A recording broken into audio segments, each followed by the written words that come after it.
Hey everybody, Jason Ellis here, Father Grind. It's my skateboard company. I teach people how to skateboard in a safe way. If you're a little bit older, you want to skate, you want to get healthy, you want to skate with your friends, maybe you want to skate with your kids. Do you want to do it and not go to hospital? I am the #1 greatest skateboard teacher in the world. Yeah, if you guys want to check out the tutorial on how to skateboard, I teach the very funny Ian Fidance, even Kim Condon. I teach her how to skate. Father Grind, I have skateboards.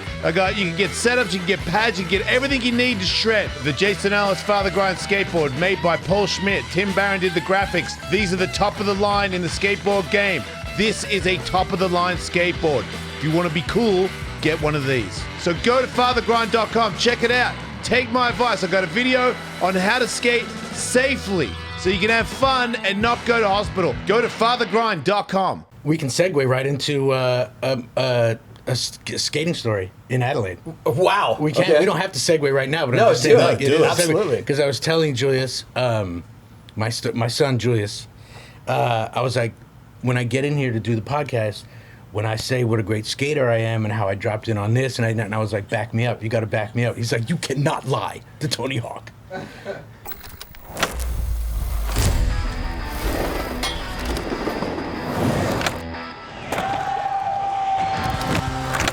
Welcome. Here we go.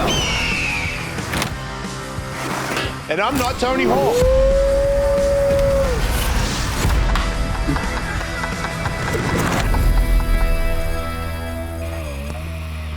So I was like, I'm going to tell this story and you check it out. So my band was on tour in 90, whenever. Every 90 in the 90s, year. right?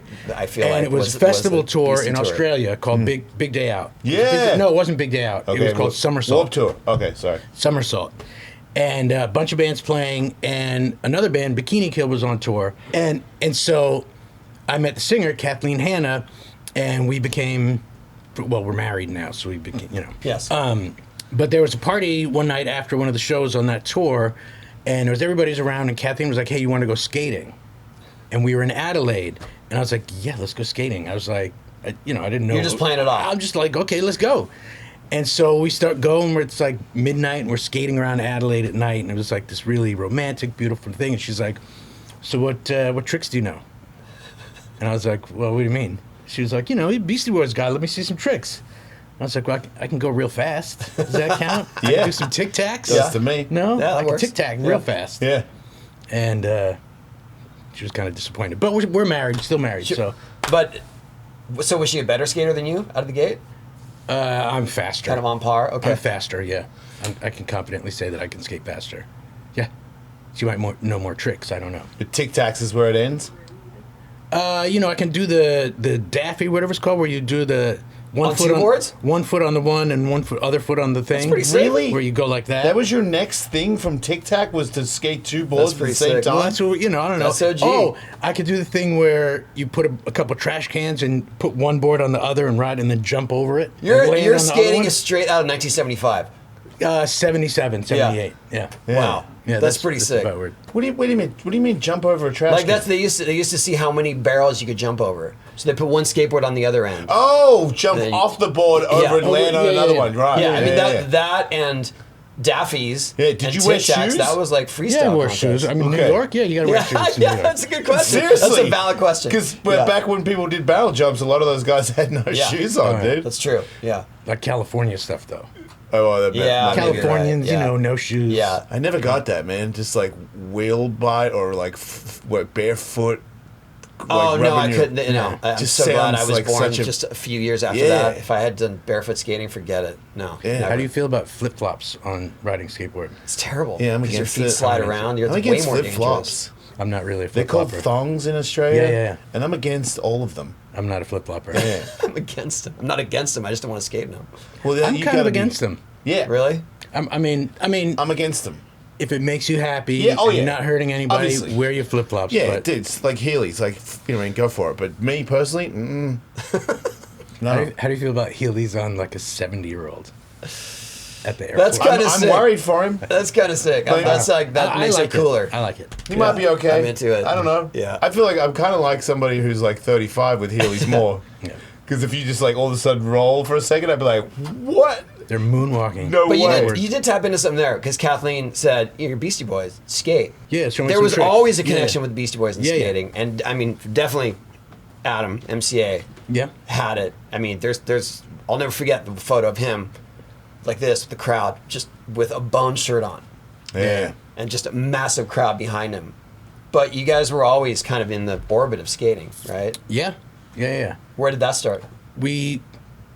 Me and Adam skated when we were kids. I guess that's the thing. And we used to go, I'd like ride my skateboard to school and stuff like that. And, my best friend Arthur would ride his skateboard to school and we'd ride around the city on our boards and that's about it. And there was the one skate shop downtown in New York at a sporting goods store called Paragon's.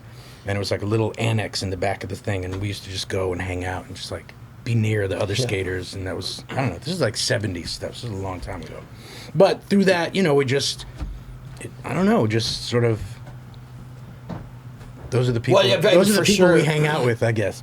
Beyond shouting out Mike McGill, I just feel like you guys were very much of the same attitude, the same values, and the same, it was so. Without even promoting skating directly, it was just like, oh yeah, Beastie Boys, skateboarding go hand in hand. Yeah, I can't pinpoint specifically why, but it's. I feel like it was beyond License to Ill.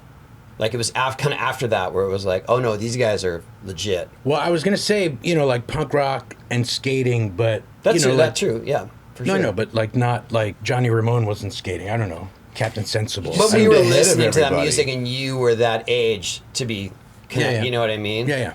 They just seemed ahead of everybody. Yeah.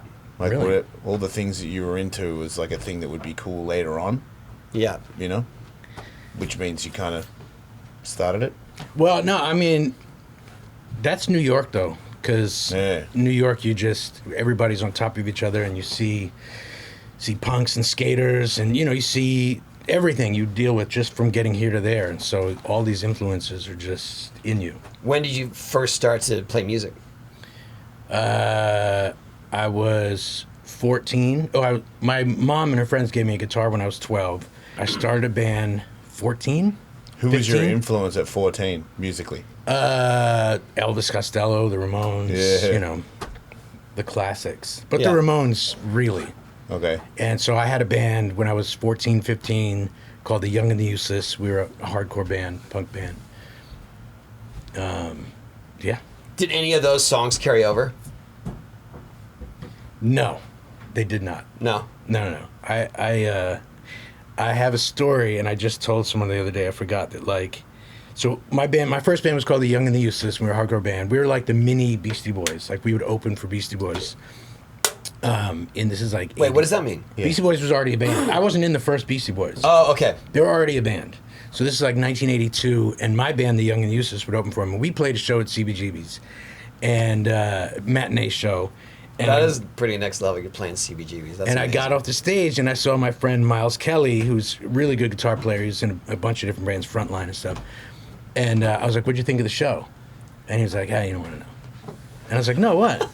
And he's like, "Nah." I'm like, "No, what'd you think of the show?" He's like, "You guys suck. You know that, right? Like, you're really bad."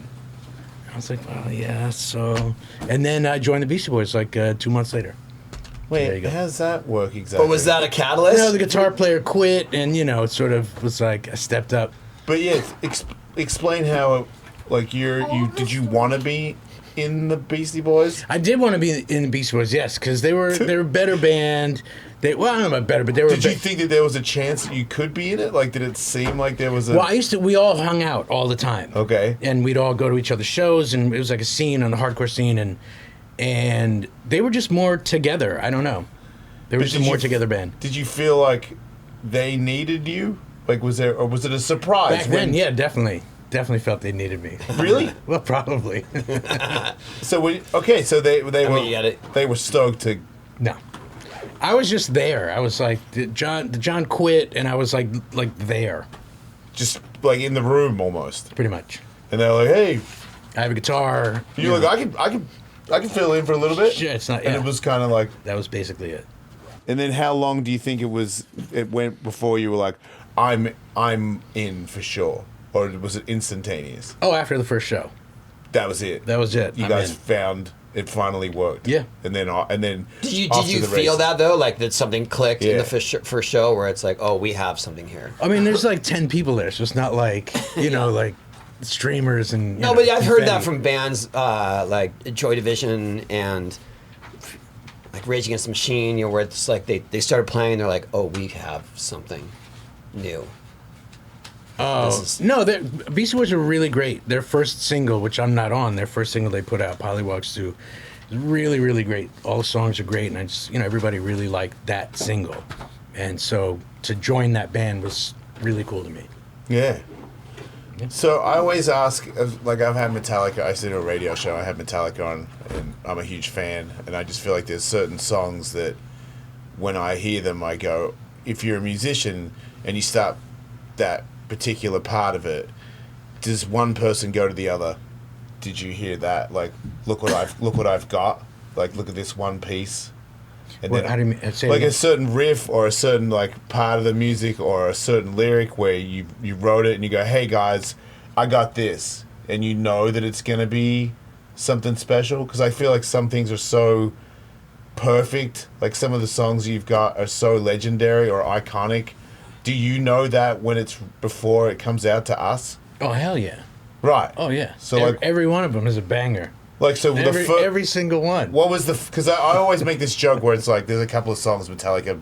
I'm trying to think of. Doesn't really matter. Like there's a couple of riffs where I know Kurt or James Hetfield made the riff, and I'm like, if I made that riff and I've got these other three guys, I go.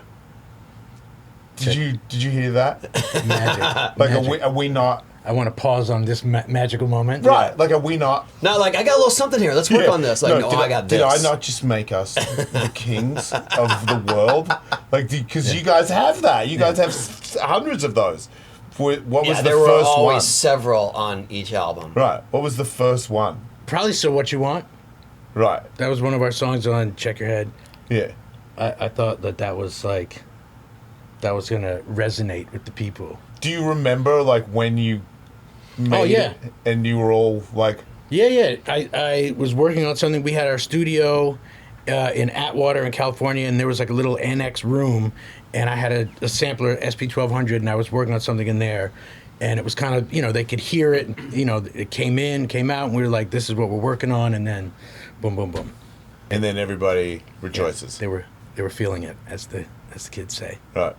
But yeah, you gotta, confidence, like when you're not that good musically, like Beastie Boys, you gotta be like a basketball player, like a shooter. Do you know what I mean? Just, you gotta be confident that like every shot's going in. I think.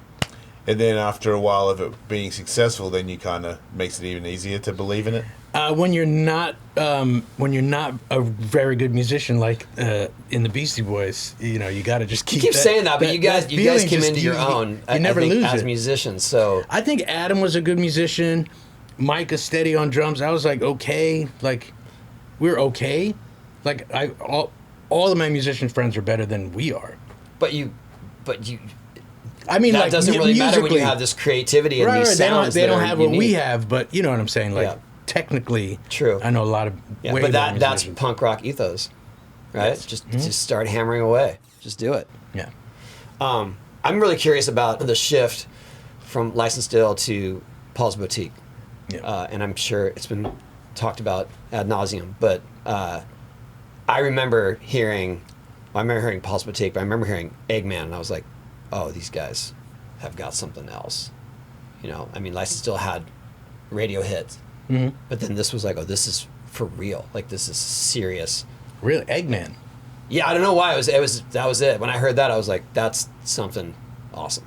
Well, How did you thank feel you. about it? How did you feel about it? Whatever. I think hated that song. We hated. You hated it? Hated it. My God. I just No, love no, that no, it painted. I love that it painted this picture. You know what I mean? Where it's just like, it was a story, and it was like visual, and it was, and those times were really, really, really fun. yeah. And we had just come out to LA from New York, and it's like a different scene, and we're like driving cars and hanging out, and Well, Hey Ladies too. I feel like it had the same momentum. sure, the whole thing. We lived at a house together off of Mulholland Drive, and every day was just fun and writing lyrics and making music, and it was just really, really. So you fun. made Paul's Boutique in LA. Yeah. Okay. Yeah.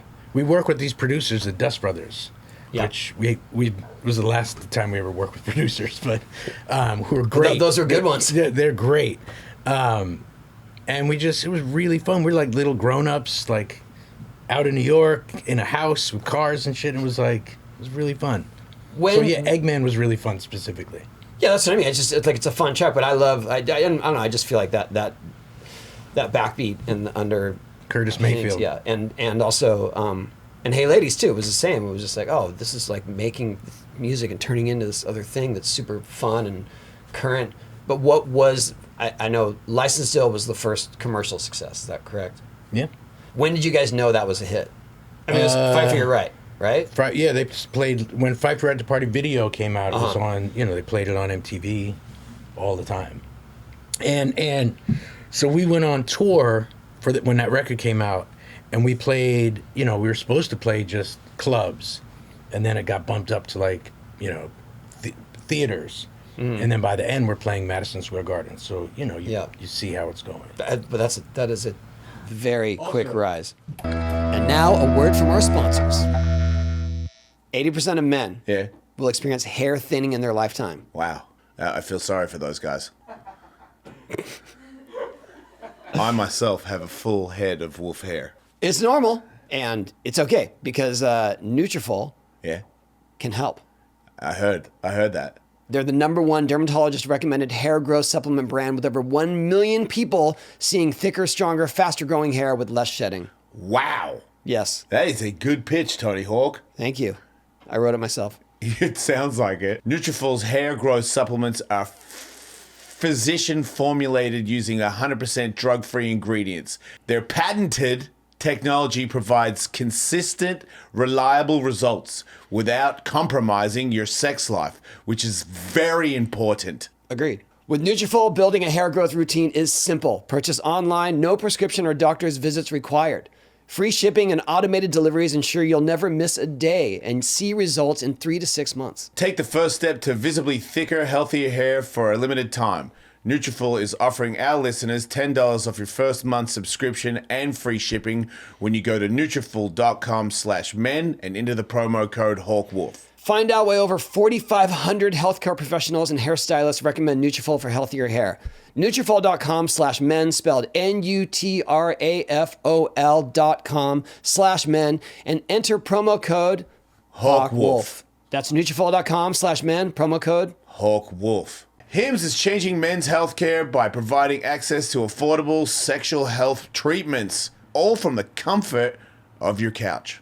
Hims provides access to a range of doctor-trusted ED treatments such as chewable hard mints, proven treatments like Viagra and Cialis, or their generics for up to 95% cheaper. Hard. There you go. The process is simple. It's 100% online, no uncomfortable doctor's visits. Are you Southern now? I don't know.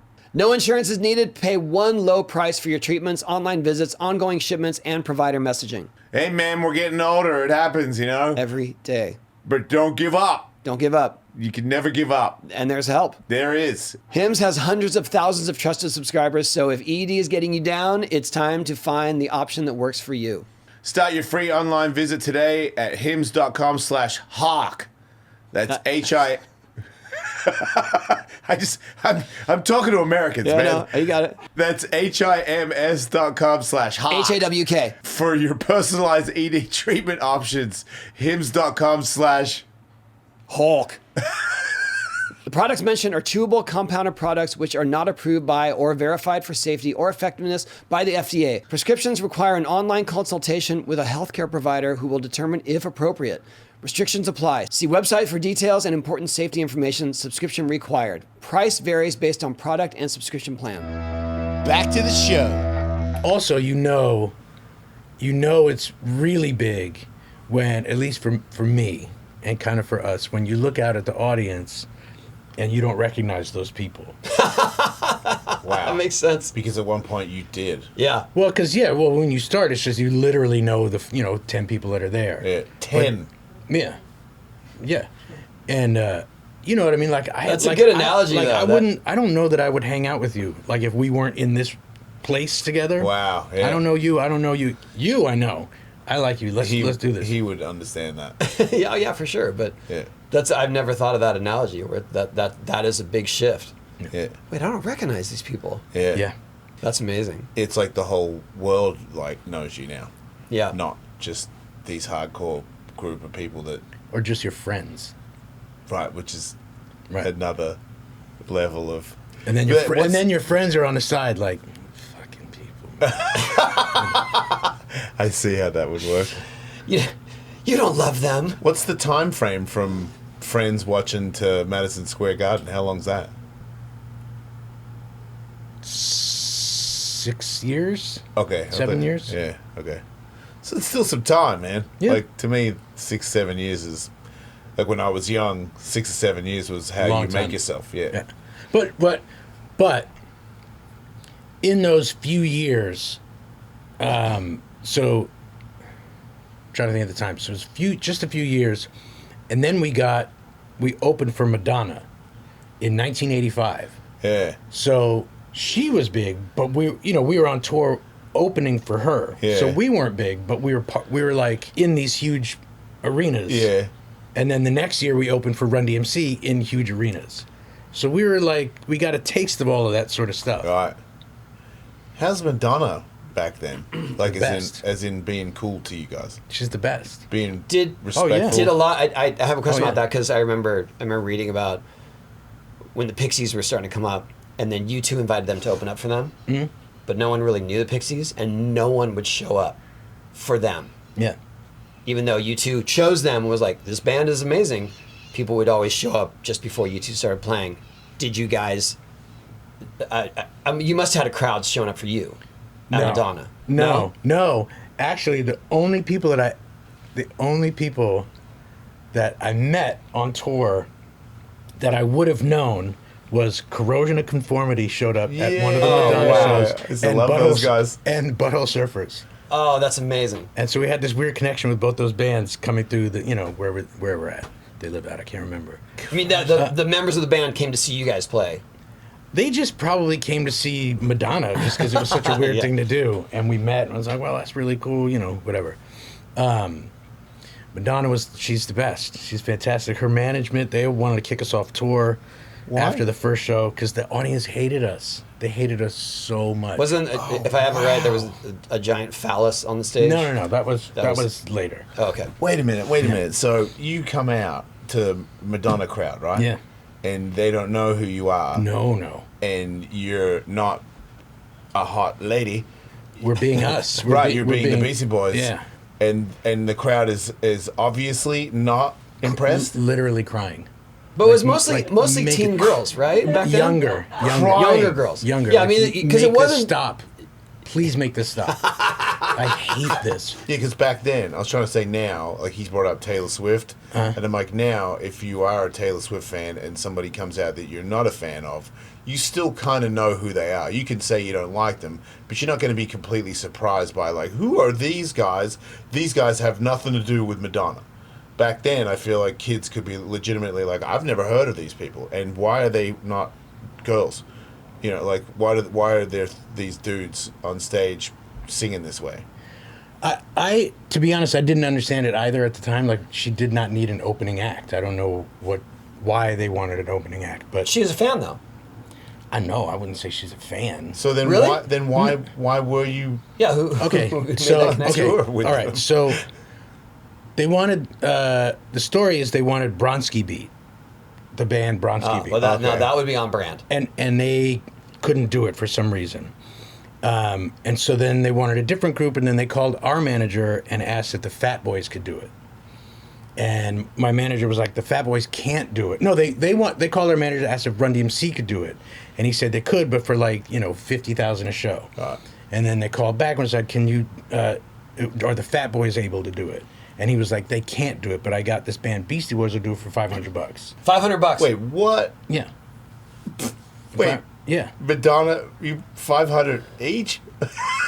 But $500 a show. Yeah, that you guys split. Yeah. Yeah. Yeah. Before Madonna. Yeah. 500. I was 17, 18 years old. $500 a show? Yeah, you're getting like $100 each. Fuck yeah. Yeah. I get it. and travel around the country, Yeah. opening for Madonna sure. on tour. Yeah. Okay. But how did you feel about that $500 after the first gig where half of the audience was crying because you were performing? Loved it. Oh, okay. Loved it. Loved it. It was amazing. And how did Madonna, did you talk to Madonna after and be like, hey, I don't know if you caught it, but your fans were crying when I was performing. Are you okay with All that? right, so she certainly didn't need it, but she knew that they hated us so much that by the time she got on stage, it was like the savior. Oh, wow. She was already the savior anyway. So she played into it. Oh yeah. So she was like, did you talk to her and say, hey, are you aware that they're not happy? No. No. There was never... There's no need for a conversation. It was fantastic. But it was punk. I don't know what to say. It was really punk. Yeah. That's what I love about it. It's like, that's it. This is what it is. So you weren't deterred at all when you saw that? We leaned into it, as they say out here in Hollywood. But did all three of you lean into it like without looking at each other? Like you were all three on the same tip, as in they're like, oh man, these chicks are like terrified of us. This is awesome. And you look over and they're like, hell yeah. Like there was never a... It was children and their parents that were just really, they hated that we were there. And so we leaned into, we were like, we run this place. We're the king, we played at the Paramount Theater. We're like, we're the kings of the Paramount. Like they could burn this place down after we get off stage, all of that stuff. Yeah. That's so great. That sounds fun. So, but I assume when you're opening for Run-D.M.C, there's definitely a crowd coming to see you. nobody's coming to see us, but there was... But they show up earlier. There was 4 or 5 bands on. Okay. And like LL Cool J was on and wow. Houdini. So dang. we had a couple songs that were kind of on the radio, so people knew who we were. Okay. So there was, it was like a quarter of the audience, was there, and people were like, "Oh yeah." You guys I know were that song. friends with Run-D.M.C, Yeah. right? In New York. Yeah. So cool. You friends with LL Cool J? Yeah. Did you know Z-Trip back then? No, At I all? don't know him. We met, but we don't. But he was a New York guy, so that's what I was curious. And he's his DJ. So Yeah. Oh yeah. LL's DJ. Yeah. Anyway, Oh right. Yeah. We had him on the show. Connection. All right. I love him. He seems very nice. Yeah. There's too many things to talk about, but what did you guys? I don't want to keep dwelling on those years. I think, when did you realize that there was sort of a tipping point for Beastie success and fan base, where you're like, I'm sure there were years where it's just like, can we keep doing this? Is this going to maintain? And I feel like there had to be some tipping point where it was like, oh, we've reached this level, and there are expectations, but we're capable of that. Does that make sense? I don't know that I really get the question, but I guess I feel like there was no once Check Your Head came out, and then Ill Communication, and it was just like, okay, the Beastie Boys are here, and they're here to stay. Did you sense that? I think that if there's a few things. If the thing that you're doing is paying your rent, then you just keep doing it. Yeah. Right? If you're getting attention for the thing that you love to do, then you just keep doing that. And so, yeah, we were able to pay rent, and so we just kept doing it. I mean, But you must I have didn't want to felt have a job, so... Sure, but you must have felt that baseline of success is just higher then. I mean, just from the shows you're booking, and from obviously from record sales. Absolutely, yeah. Yeah. And I could rent a nice apartment, Yeah. and then I could buy an apartment. Right. It's awesome. That sounds pretty cool. What year was Ill Communication?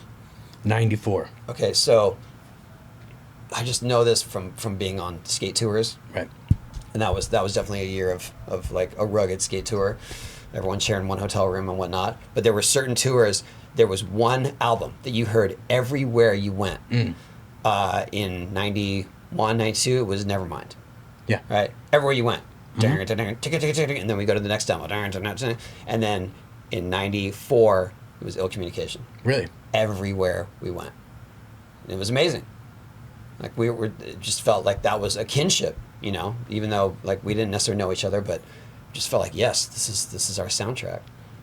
It was super cool. You know what I'm talking about? How there was just always one album just being played. Oh yeah, of course. Like, I just remember Beastie Boys being played all the time. It was just a part of skateboarding.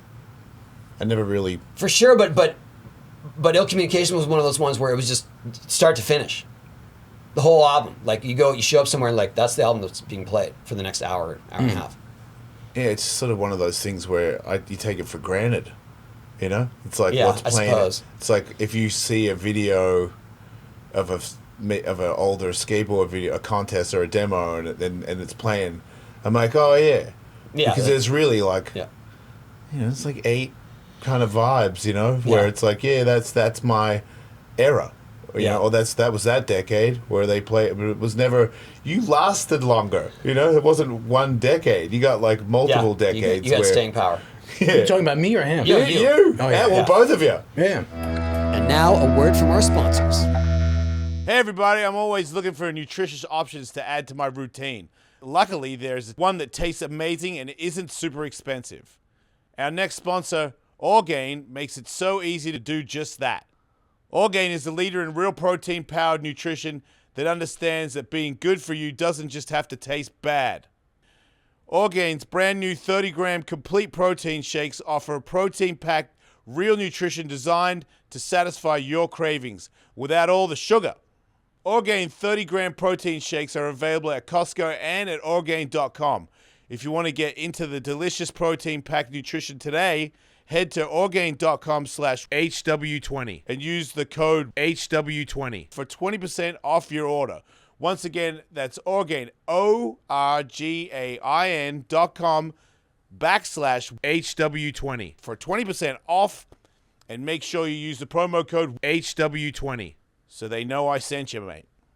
Why do we have a toilet? Why is the toilet there? Why? No, I'm saying... Oh, because... we had all the people submit entries for winning the signed stuff that we stole from a town. All right. Which we should have. But the entries are in the toilet. Yeah. A lot of them. 100 of you. Thank you for Yeah. entering. Sorry, we can only choose 3. Yeah. But here goes. I'm now sticking my finger in the toilet. Ew, try not to touch the edge. Yeah, right. Okay. Jay Smith. Jay Smith. Jay Smith. Wait, is that the skater Jay Smith? No, that's impossible. That'd be amazing. That would be ridiculous. Jay Smith, legendary skater from 70s, 80s. Still skating, by the way, still ripping. At J4Y. Well, we're not going to say his address, but you get the skateboard. Gets the board? Jay? Ooh. Jay Smith gets the Sean Hale. And if you want, I can try to get Sean to sign it. Oh, that's another story. Man, we'll heavy connect. We'll do that offline. Next one? Do it. Which one of these? Putting my hand back in the toilet. My other hand. Got to, even it out. Oh, man. Get your hands dirty, bro. Rich Whitehead. Yeah, Rich. Rich Whitehead wins this right here. Flaming fingerboard. Hot Wheels skate, flaming fingerboard with shoes. Very important. Congrats, Rich. Signed by the great Tony Hawk. Under duress. Seriously. Okay, one more for the toilet. Let me dig in here, get to the bottom. That's a sensual dip you've got going there, Tony. You're the one watching it. And John Hinde. John Hind. John Hind. John Hind. Or Hinde. Wins this air freshener. I've never seen one of these.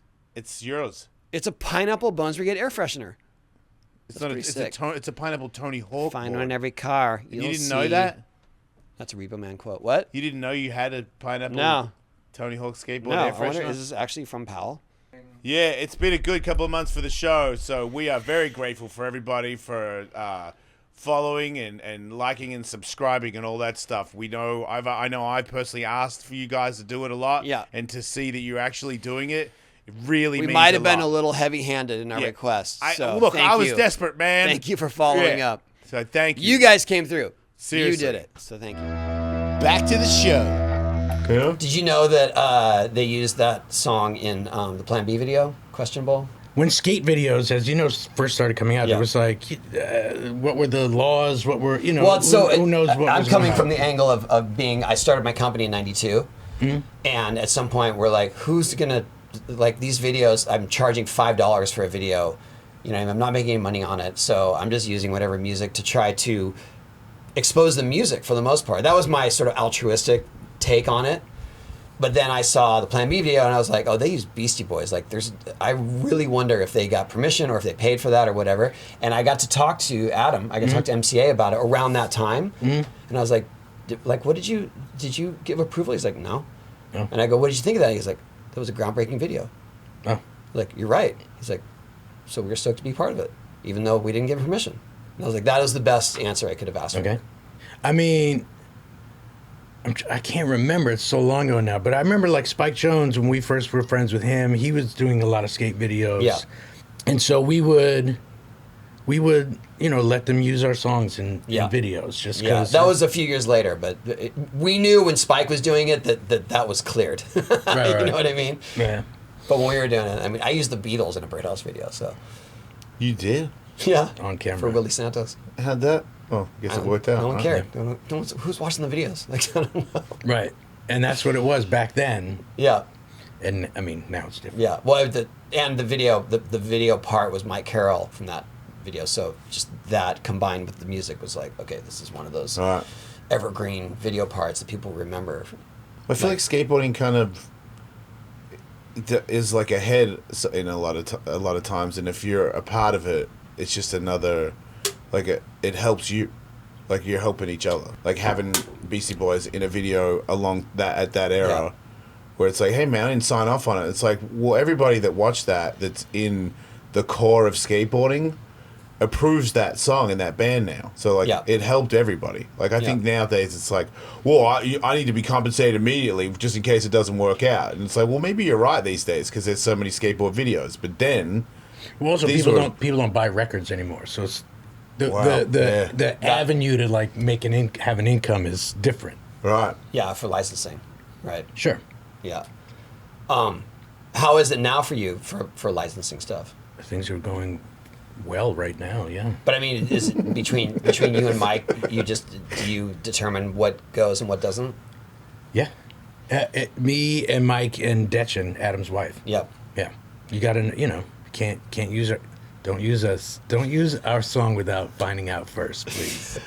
Do you see it? We're very open to discussions. Reese Nelson, her video part from last year, Tim put together, you know, my friend Tim, you know. Yeah. But he used, what did he use? Sure Shot. Sure Shot. One of our songs. But he asked. Yeah, well, he asked me to call in a favor, yes. Right. Yeah, but that's asking. Yeah, but it was super cool. And the full circle moment was when you guys came down the ramp, Reese was there, and I got to tell Reese, like, Reese, this guy helped write the song that was in your video. And then she was very excited. That was super cool. I liked that day because my son Julius and I went so he could skate your ramp. And I saw her there. And I was like, oh, cool, another kid to skate with my son.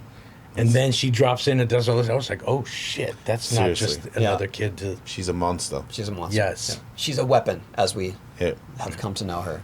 Yeah, she's adorable. And she, I mean, I was helping the best I could. Don't start with Julius. Come on, man. dude, just leave me alone. But I'm a better skateboard teacher than, and he gets all weird about it. This is an ongoing bit. Because he's like obviously a better skateboarder. It's a bit. Okay. But like when it comes to like if you're learning how to skate, I'm a better teacher. Just Okay. because I like understand. But you know who was the best teacher? It's like a center you have. You see me, you see my belief, the way I talk. I can see your abilities, how far you can go. I can get inside your mind, and you can trust me. He's one of those guys like, dude, you got it. And it's like, maybe you don't, you know? Sometimes you don't. Right, because not everyone's Tony Hawk. Yeah, but at least you try. Sometimes you just don't. He doesn't understand what it's like. But you would rather have tried and failed than not tried at all, right? Yeah, man. He's great. Don't get it twisted. He's but great. Reese was the one who got him to drop in. Yeah, that's true. Should we get Julius in here? It was all Reese. That was if he wants to talk about it. Julius, do you want to talk about dropping down on the ramp? we were just talking about Reese Nelson. Come on in for 1 sec. Come on in. Tell us about your experience that day. Okay. Because I have it all on video. You do? Really? Yeah. Of course I do. Actually, your first drop in, he and I were talking because, no offense, you were standing up there for quite a while. I know. I don't blame you. And so he and I were talking, and then all of a sudden, out of the corner of my eye, I saw you zoom by, and I was like, he just did it. Yeah. What just happened? Yeah, so I don't really know what happened that day because it happened so fast. Because when I was walking in and I saw like a kid and I was like, oh cool, and then I realized who it was and I was like, oh my god. I feel really like I don't feel like I'm good at skating anymore because That's okay. That's how she makes us feel Yeah, I was too. gonna So say. you're not alone in that. she's so good. She's so good. But so you were up there, you were like, I'm gonna do it, and then no. And then no. And then we were like really close to going, and whenever I'm doing something and then it's like close to, I keep saying when it's close to ending, I'm always like really encouraged to do it. So. Oh, you mean the pressure? Because Yeah. he said you got to go. And I was Right, I like, think you put a no, timeline on I'm it, doing right? it. You're like 10 minutes. And I Yeah, was like, that was I'm it. doing this. So I stood up, and then Reese I forget what she was trying to do. She was like trying to skate with less pads so she could feel safer or something.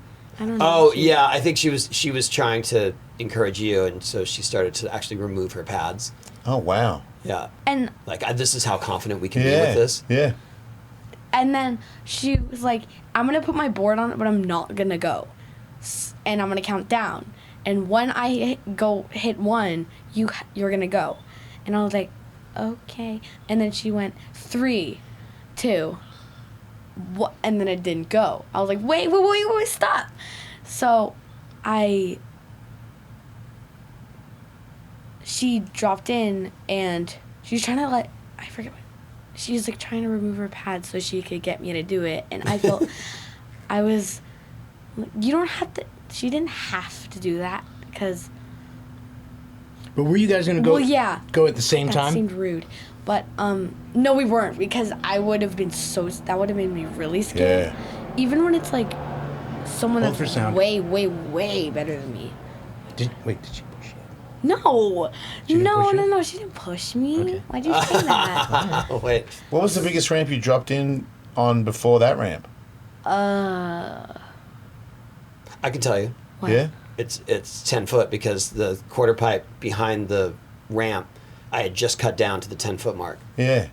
I thought the biggest one I did was, I'm trying to remember. What's that other one? Oh wait, no, you dropped into the corner of the combi. Yeah. So that was, thing's like 11 and a half, right? And it's concrete. Yeah. And it's but he concrete, so chose the corner, like the middle of the corner. Yeah, I kind of because get it has that. a Yeah. better transition. So basically what happened was we were down for a little family vacation Yeah. in San Diego for a few days. And so let's go to the skate shop. So we go to the skate shop. As we're leaving, someone is like, hey, talking to me, blah, blah, blah. I guess you recognize me. Oh, yeah. Well, I have the other side of that story, but I heard you guys went to McGill's shop and were asking about vert ramps. Yes. Yeah. But it was raining. So the only vert ramp would be Claremont. It's wet. Yeah. And Encinitas, the Y has that little vert ramp. And Galena came up to go to the shop, saw you walk out, and saw everyone inside, like, dude, that was that. She, oh, really? Like, yeah, he wants to know where a vert ramp is. And she's like, I know where a vert ramp is. Yeah, you do. I work at a vert ramp. Yeah. And then The knocked vert on your ramp. window and was The like, you guys vert want to go ramp, skate yeah. vert? I got the key to the castle. Right? She said. She didn't say that, but I'm She paraphrasing. said, are you, Adam, blah, blah, blah. And we were in the car, and she was like, do you have any interest in skating Tony Hawk's vert ramp? We were like, hold on. I was about to got- cry. I was so close to crying. Because I saw the videos of like these little teeny kids, like Sky Brown and Reese and a bunch of other like small kids from like videos a few years back, and I was like, ooh, I want to do that. So I thought about it, and this was before I started skating. Way before I started skating. I was so obsessed with trying to get into things that I wasn't actually going to get into. So when Galena was saying that we could go to a vert ramp, I was looking back on all my memories of when I was really wanting to go, and I was like, this Right. is my moment. I'm going to do this. Yes. But little did I know that right after that, I was going to go to Elliot Sloan's house. Wait, you did? So she texted Yeah. and she was like, hey, I got another surprise. If you're interested, do you want to go to Elliot Sloan's mega ramp at his house and blah, blah, blah. I don't know who Elliot Sloan is. I did, but he He didn't. did. So I was like, yeah, sure. Respect. Right. And so I was like, sure, that'd be great. And it's fucking crazy. Have you been to this guy's so house? Oh, yeah. First of all, he's a wonderful person. Him and his wife are fantastic people. They invited us into their house a couple times. Who has that? If you haven't seen Nobody. If you haven't seen what Elliot Sloan's mega ramp, He just released a whole video part, so check it out. He was working on it when we went. Yeah, the so second time. Did you see the finished one? No, we he has didn't. not seen it. Did you go down the rolling? No. No, but I mean the roll into the quarter pipe. What did The I- landing. That super steep landing. Did you climb up that at all? Go down it? Oh yeah, I was like, do you know how when you go up it, you have to, like, if you don't want to go from the top, you put your tail. Yeah. down. Yeah. My tail was too like sliding because Oh, I yeah. had put wax on it because I was trying to learn like pop shove-its and stuff. So it slides against the ground, but it doesn't really work. You had a teacher, It's a hack. someone to help you. Yeah. You know, learn Why a you gotta few point in his things. direction? Because I'm the best teacher there is in skateboarding. Just deal with it. He, You really. he responds Man, to it's a more okay. grounded, you know. Huh.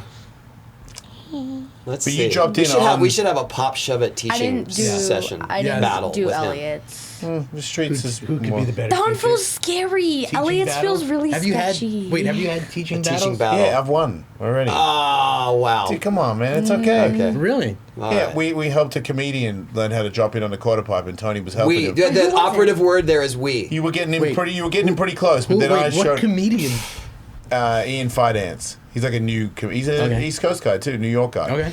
But he's like he's like a big guy. In a year from now, he'll be like one of the bigger guys. Okay. Everyone in comedy knows that he's the future, and he fell in love with skateboarding. I taught him how to drop in, how to like wear, because I'm like he's older. I'm like wear pads. Like don't be like these flashy little kids. Wear pads.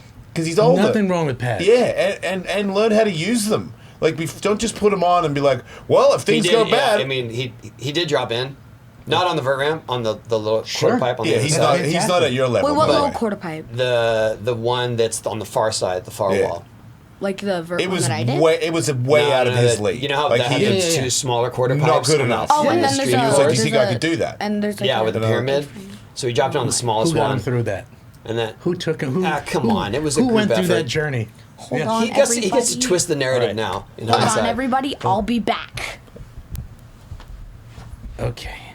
He's gonna go drop in real quick. Please don't. But anyway, Shoes on. long story short, Ian kept doing it after we left him and dislocated his shoulder. Yeah. Are you so he made it, right? We get him to make it. He gives me a hug. He gives Tony a hug. He's lighting up. He looks like he's a 12-year-old. Like because he's, and this is one of the great things about him is he's so appreciative that we helped him, and he knows that you're in the world of you want to get into skateboarding. We're helping you. Nobody gets this kind of an opportunity. Yes. So then we've got to do another podcast, and then I see him through the window with no shirt on, still skating, and I'm like, Ian, take it easy. And he comes in, and I'm like, we're not out there with you, dude, so make sure you take it easy. Don't get too cocky. And then half an hour later, because he tried to drop in without any of our help and whipped out and popped his shoulder out.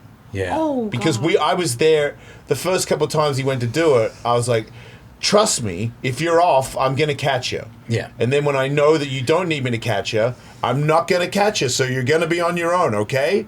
And then he did it.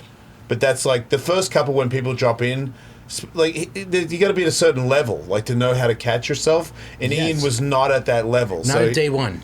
Right. So I was like, if you do start to lean back, I'm going to catch you. If you lean forward, I'm going to catch you a little bit so it won't be a catastrophe of a slam. But once he had it, I was like, this is it. This is you by yourself. But I still had my arms on either side. You mean you said you got this? You got this. No, you can try to flip it if you want. It's on video, dude. We have the video where it's like, I'm for sure coaching But did you it. also let him know that it was kind of like a bit? Like you weren't going forward with it? No. Like it was just you were getting him to do the thing, and then that's the day? Oh, Well, I mean, we thought that it was like Julius. Like the goal is to drop in. He dropped in. Yeah. Right, so we're good. Thumbs up. We're Let's go. good. Yeah, Let's and go then eat. he Let's couldn't eat. quit. he should have gone home. Was it his first ever drop-in? It was I told him to drop in on a quarter pipe that was 6 Did he inches do a high, vert ramp? and then the next one was 5 foot high. So it was completely different. Did he do I have the a vert? I have No a, way. I have Oh, a reason. okay. I know why I never skated ramps. He's not on your level. Go ahead. All right, Not Julius, even close. We got to talk though, so I think you got to step out. Okay, bye. Thanks See for you later, sharing. people. Thank you for sharing. You can listen to this if you want, Julius, but you've heard it before. Adam Yauch had a mini ramp on tour with us. A mini ramp on tour, and it was in the basement of this building wherever we were playing, some theater somewhere. No one was around, and I was like, fuck it, I've never tried one of those. I'm going to go try that. And even though it was just that high, It doesn't have to be that high. Yeah, I know. You get blips. oh, and the ground was concrete, and because I've been on this, we had a ramp at our, that was another thing I want to talk about. Yeah, I heard you guys had a mini ramp at the studio in LA, right? Well, we had anyway, this mini ramp that I tried, I went face plant, was like, I'm never, ever doing that again. And luckily nobody saw that because it was so bad. But we had a half pipe at our, if that's what you call it, I don't know what you call it, sounded like it, half pipe at our studio. And and that was another thing about early 90s, that was like 91, 92. 90, 91, 92. And we had a lot of skaters come through, and we'd be playing music and hanging out and drinking and skating and doing all of that. So that was a connection. Oh, for that was sure. an actual connection. It's Because like Christian Hosoi used to come by. Yeah. My friend Max Perlick was friends with Christian. Gleaming the Cube, Max Perlick. Gleaming Oh, wow. the Cube. Yes, I was in it with him. you were in that. Yeah. Really? Max, Tommy, Christian Jacobs, and I. We're the guys. We're his homies. All right. So yeah, so Max and I were like best friends back Max then. used to do. He could spin a 360 going full speed Yeah. down a hill. That's sick. Like it was amazing. Powers 360 slide. Yeah. Yeah. Yeah. Christian was pretty good at that too. But yeah, I mean they were homies, but Yeah. Max like that. I was always impressed with that. I forgot my other trick. I could do the thing where you, not an ollie, but you do like a kind of ollie, but flip it 180 and land on it. What is that called? Like Yeah. a ollie like that, but I couldn't do just that. I would do it and So you did a 180. 180 ollie. but in the air, yeah. Yeah, 180. Was all. it did you hit your tail or did you just whip it The around? tail. You did hit your tail. Yeah, so you Sort did a of. front side because some people do ollies and they just turn by default. Did So it- you leaned into it and went 180. Yes. Yeah, I that's used sick. to be able to do, like, right when I was learning how to ollie, I could do a slight turn and get my inside wheel to kind of catch the ground a little bit, and my board would come off the ground. I would have my friends, like, get their face yeah, on the that side was- of the ground, and they'd be like, dude, that was off the ground. And I remember Yeah. saying, that's the beginning of me doing it on vert. I'm going to do a frontside yeah, ollie. yeah. Like, before I could hit my tail and do a But straight that ollie. is, I mean, you're two steps ahead doing a frontside Yeah. ollie instead of a regular. I one. tried to tell Kathleen back then, whatever. It's better than really fast tic tacs, trust me. It's cool to think guess. that it's I'm cool to pretty think that you fast. guys were Fast. doing that and you had the skate ramp. I mean, it's a weird time frame because, especially in those early '90s, skateboarding was struggling. Yeah, yeah. And skateboarders, if you were doing that for a living, myself included, it was nearly impossible. And you guys were, not at the top of your game, but you guys were killing it, and you had a skate ramp in your studio. I just find that fascinating. I just forgot we had a vision board in 1987. Very Wow. limited edition. Limited Oh, edition. Beastie Boys Vision Beastie skateboard. Boy Vision skateboard in 1987. When can we do the Beastie Boys Birdhouse collab? Soon. Very soon. Man, that was smooth. Thanks. Yeah. Yeah. Well, I guess That's how we do it. I know. I like that it's already 2024. We're just talking about it now. I mean, We're busy. We're busy. It To was follow- spontaneous, but I put you on the spot, and now it's on No, record. no. Soon. You heard that. Let's go. Let's do it now. Let's go eat and start the Amazing. designs. Yes, please. But going back to your question you asked me about when you see the rise in, like the band and success and everything, I've kind of measured it as, like you said, you're on a skate tour and everybody's in one hotel room. You got, 10 dudes in a room or whatever. Mm-hmm. And then you're getting more known, and then all of a sudden it's just you and another person in a room. And another time, you get your own room. Yep. They're flying you there. Yeah. They're flying, you got first class seat. And you're like, the whole thing is like, how is this happening? Oh, it's still. I still feel like that every day. Seriously. But that's what I'm saying. Like, Yeah. I'm not a trained musician. I just learned how to do this shit because I wanted to hang out with my friends. And you're a skater, you're not a trained athlete. Right. Do you know what I mean? I'm sure. I don't know if Yeah. they had skateboard school back in the 80s. You know what I mean? And so you learned all this shit yourself. So every one of these milestones is like magical. Yeah, for sure. I mean, but yeah, and of course there's some luck in timing and things like that, but it is the hustle. Yeah. And you guys hustled. Like you guys, I read about MCA doing the tape loop of when the levee breaks. Yeah. Like that stuff is amazing to me, and that is the hustle and the ingenuity. It's fun to make music. I was gonna say it's the passion, really. Yeah. Like you love it. And the passion, sure. But also the luck in that people bought our records so we could afford to not have a job, to just go and like smoke pot and be at a studio all day or all night. Right. And just create. So the luck, we got a lot of luck. Yes and no. I mean, yes, but you guys had the sound and the No, talent. but like and, Fight for Right to Party is like a dumb song. Sure. I mean, you know what I mean? But whatever gets you in the door, though. No, but I'm saying like it's not like, like Marvin Gaye. It's, you know what I'm saying? It's not like Heard It Through the... It's not like a song. But do you know feel like... Yeah, but it's a movement. Sure, Yeah. whatever you want to call it. It's just we got lucky. Like that there's a people lot like of that song. lot of punk music that is not the most brilliant and like musically It's not advanced. born of music theory.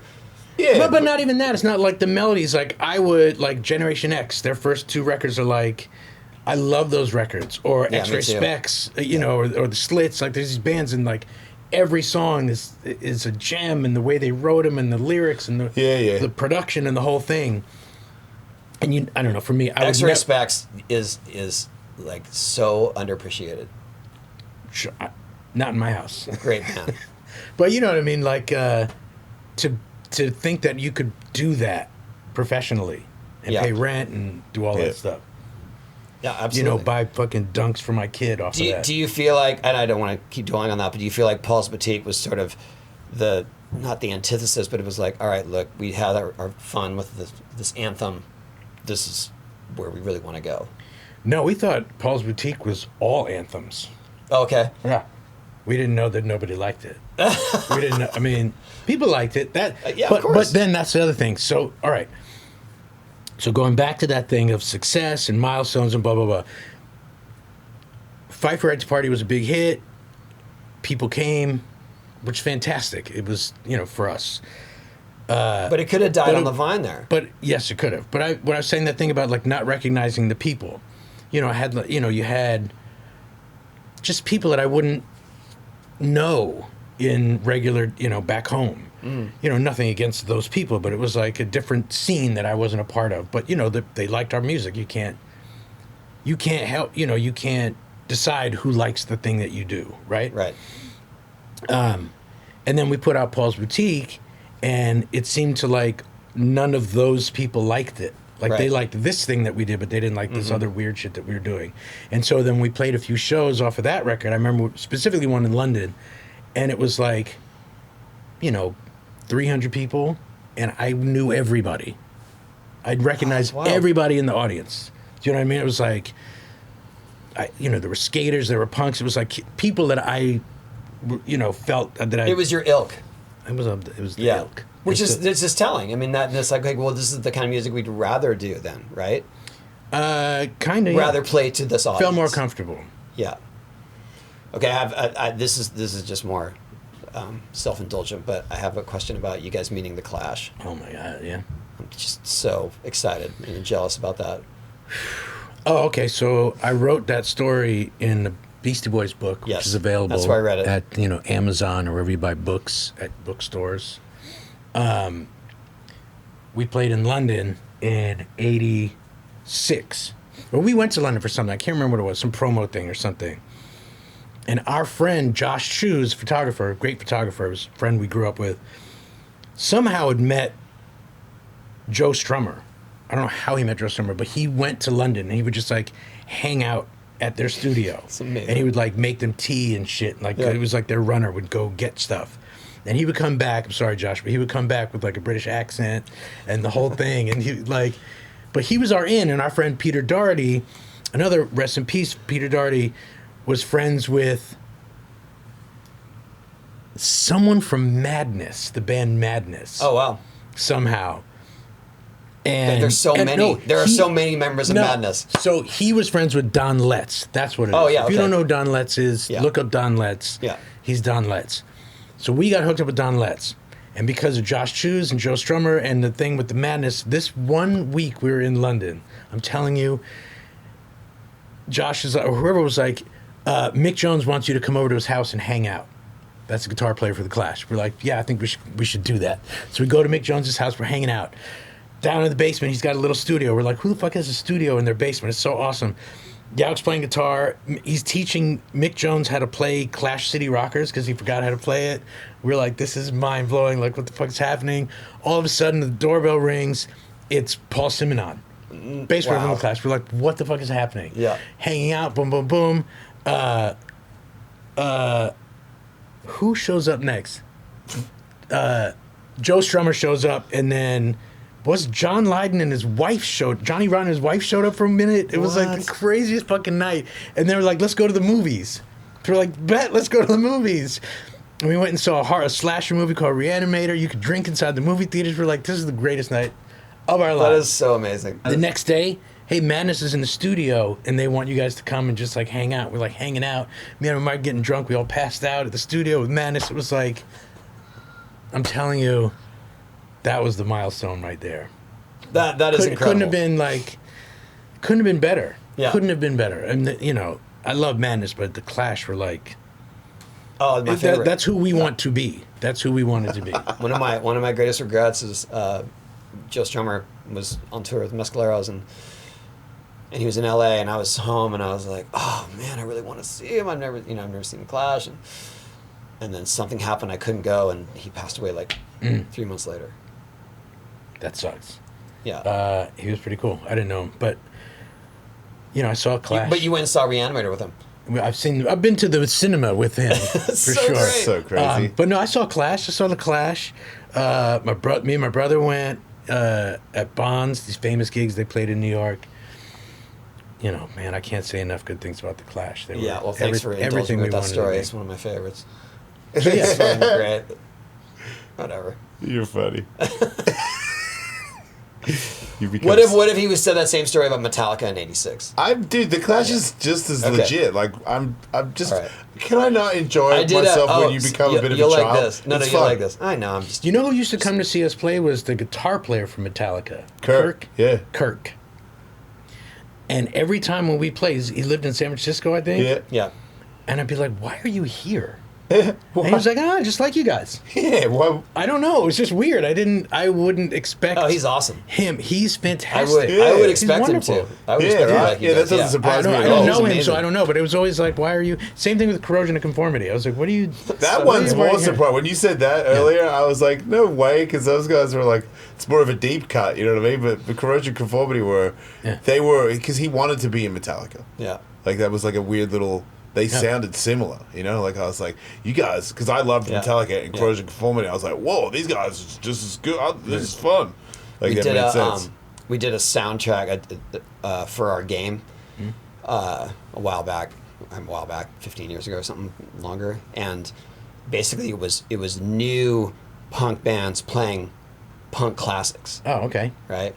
And the cover of the album was a drawing, was supposed to be me, but it was supposed to be the London Calling Oh, okay. cover. So it's me with the skateboard. Smashing about a to Smash skateboard. it down. And like a year later, I got this email from Paul Simonon, and it was like, hey man, I'd really like to get some skateboards for my kids, and Oh, really? I feel like you kind of owe us for Yeah. that Oh, yeah. cover ripoff. And I was like, whatever you want. Yep, Yeah. absolutely. I do owe you everything. Like whatever you need. I love him. He's. Oh, I mean, he to me, couldn't- it wasn't even that I was scared. I was like, this is the best thing ever. This is the best thing that could have come from that. Paul Simonon's like a movie star. Yeah. I amazing. love him. And big Audio Dynamite. I don't know. Big fan. Yeah. Don Letts. Don Letts was in Big Audio Dynamite yeah, with Mick Jones yeah. from the Clash. Connections. It's all connected. It's all there. Yeah. It's all there for the taking. We had a thing where we sampled ACDC in 1983 Was that it? 1984. It's like our first rap record. Yeah, and we looped Back in Black. That was before like sampling and like clearing like any of that was like a thing. And they never like sued us for it. It was like they were okay with it. Did you talk to them? Did you actually have a conversation about it? No, and this was also because it sold like 50 copies. No, like, but I mean nobody like, ever listened. after the fact. So we were putting out a compilation of of whatever songs. It was a compilation of our music, and we wanted to use that song on it. And so Mike, through our manager and the managers, blah blah blah, it was like I'm spacing. Is it Angus is the guitar player, right? Yeah. I think he talked to Angus Young on the phone. It must have been Angus because his brother's no longer alive, right? Yeah, recently anyway. Well, recent. It's Malcolm, right? Yeah. Yeah. Yeah. So, or Bon Scott, that's the one who's not Oh, alive. That's okay, right. so the original he talked singer. he talked to one of the Young brothers, right? I Okay. think it was Angus Young making this a lot longer than it needs to be. He was like, "Look, I'm in this band, the Beastie Boys. We sampled your song, and we want to do this compilation." He's like, "Look, I'm not going to do an Australian accent." He's like, "Look, you guys got away with it for a long time. We're okay with that, but like that's one of our top 3 songs. You can't have it anymore." Oh, that's what they said. Yeah, he's Oh, like, wow. "You can't have it anymore." Oh, We're wow. like, "All right, that's cool." At least it came from him and not the management and He's not like, telling "He him. neast to talk to you." Yeah. So Mike's on the phone with the guy from Yeah. Well, ACDC. I It's pretty cool. I just think he's like, "You can't have it anymore." Okay. that's pretty amazing. Thanks for That letting is us have it crazy, for a right? while. Were there ever any samples that you tried to use and then it was like, nah, don't even? I mean, because later it seemed like the rules were getting tighter. I can't think of any specifically that people were like, "You can't use it." But I do have a time that I remember we played some festival in the 90s somewhere, and it was a field somewhere, and this kind of older guy came up to me, and he was like, "Hey, are you in the Beastie Boys?" And I said, "Yes." And he's like, "I just wanted to say thank you." And I was like, "Okay, for what?" And he was like, I got my money." And I was like, "I don't know what you're talking about." He's like, "My name is Willie Henderson." And I was like, "You're Willie Henderson?" And he was like, "Yeah, you sampled my music and you paid me." Oh, that's cool. Yeah. So And he was happy He about was like, it. nobody pays me. Nobody pays any of us. We never they sample all of us and nobody pays us. This was, in the 90s. So Okay. I'm hoping Oh, that's it's so different great. now. But at the time, he was like, anyway. Do you And remember? it's a song called Professor Booty Oh yeah. on one of our records. And he's like, "Well, I think it's Booty." Boop, boop, That boop. guy. That guy. I met That guy who says that. I met that guy. Willie Henderson. That's so sick. Yes. You met the booty guy. Yeah. That's That's sick. He was Amazing. really nice. Do you remember we ended up in Rome together at some MTV thing? No. You guys. So it was weird. It was mid 2000s. I mean, I remember. They invited like every A-lister to this MTV thing in Rome for some reason. Right. And so why were we there? You guys were there. Okay. Eminem was there. The Eminem I remember.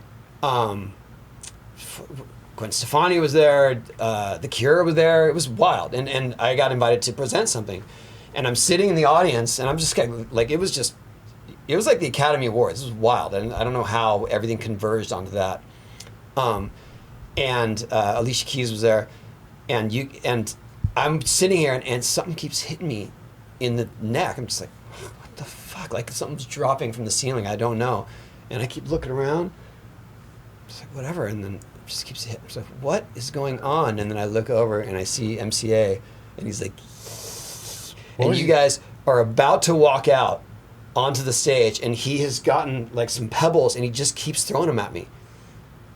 And it was just It does so. sound familiar. It's so him, Yeah, definitely. just to me, but love that I couldn't figure it out, and then would stop, and I'd look over. Like, it's just one of my favorite memories of him. He's so great. Fucking Yeah. with Tony Hawk is enjoyable, I gotta say. My memory of that was that place. There was a lot of different memories, but I do remember things. I had to go to the bathroom, and I went to the bathroom, and right there is Eminem. And so, whatever, I don't know him. I'd never met him before. Yeah. The only time I ever was near him, and we're coming out of the bathroom at the same time, and there's all these like paparazzi taking pictures, and so we walk out, and I'm like, oh man, that was, and he was like, stop it. I thought it was funny. Man, that is quick, dude. That's a good one. That is a, yeah, I feel like. He didn't say it like that, but it was that sort of thing. But yeah. What are you doing? Stop. That's such a good one. It must be hard to shock Eminem, too. I don't think he was shocked. He was like, what the why Yeah, are you doing that to me? He might have done one just then, and now you're making it like you're busting him. He'd be like, no, it didn't. No, it didn't. I don't know. Wow, so that's good. amazing. So, well, Adam, I appreciate you making time to do this. And I know Julius is bored. I get it. Well, thanks for having Julius, my son, on your podcast. Dude, of course. Our pleasure. Yeah. Love hanging out with him. Yeah. Got to get him back to skate. We'll be back. I still think that's so crazy dropping in on that ramp. That's no joke, that ramp, man. It's really... That's like high It's level. a lot. Yeah. Yeah. It really I'll never is. forget At 11? his wrist guards clapping together. Oh, no. He was so hyped. I make him wear the pads. I make Dude, him wear you all should that wear stuff them. Hell because... Yeah. I keep telling him, Julius, if you're listening, it might not look cool, but you know what looks... No, you know what? it really doesn't look cool? Being in the fucking hospital. I was going to say, man, Yeah. as a guy that's been to hospital, You mean, I wear my scars pads. like this one Yeah. don't look cool? Is that what you're saying? There's video of people dropping in on his ramp where it didn't go well, that if you watch those, you put pads on with pride. Yeah. Because there's big dudes that have gone down in a way where I'm like, I didn't even know you could take a slam that hard dropping in. Like, Fall at that Or that angle. you could go from from here to here directly. yeah. Like, how did you miss all the Yeah, transitions? I don't even know if I could do that. And You, I'm had, like a you pro. had to have jumped forward to do that. Yeah. Which they did. There's some incredible slams on that ramp. Yeah. So when I saw that video, he sent it to me, and really? because dude, we're like, it's cool to be good at it, but it's at this point, it's like, do you want to learn to get a taste of it? I would love to share that. Like, Yeah. if you can drop in on that ramp, like, you feel it. You feel the speed. Yeah. Like, you're like, man, this thing is like when people go, oh, you skateboard, that's cool, and then they come to the ramp and they're on the deck and they go, and they don't want to put their feet near the coping. They think it's like goes inward. Yeah, they're like, whoa, dude, that doesn't even make any sense. And I'm like, you want to drop in? They're like, no, hell no. And I'm like, get a feeling. Like, get in here. Like, Yeah. it's fun, But man. Julius did. Yeah. He did. Yeah, it's amazing. Like, that's the biggest ramp there is. Yeah. Like, that's the vert ramp of vert ramps. Yeah. I was proud of him for doing it. Should Yes. be, man. That's sick. But also, thank you for all the music through our formative years. Well, you're welcome. I mean, it really, like, you guys I didn't. I would were like to always say that consistent. I'd like to say I worked hard, but I didn't. You did. I know you did. around. You did. But it was fun. I get it. Like, it was, I worked hard, but I was having so much fun, it didn't feel like work. Yeah. But, you had to put in the hours. A lot of And hours. you guys did, and we're all better for it. We're thankful for it, and you guys also were so aligned with skating that we appreciate it. So, thank you, buddy. Thanks for coming in. Thank you. Thanks, man. Thanks for having me. Like Ad and Rock. describe.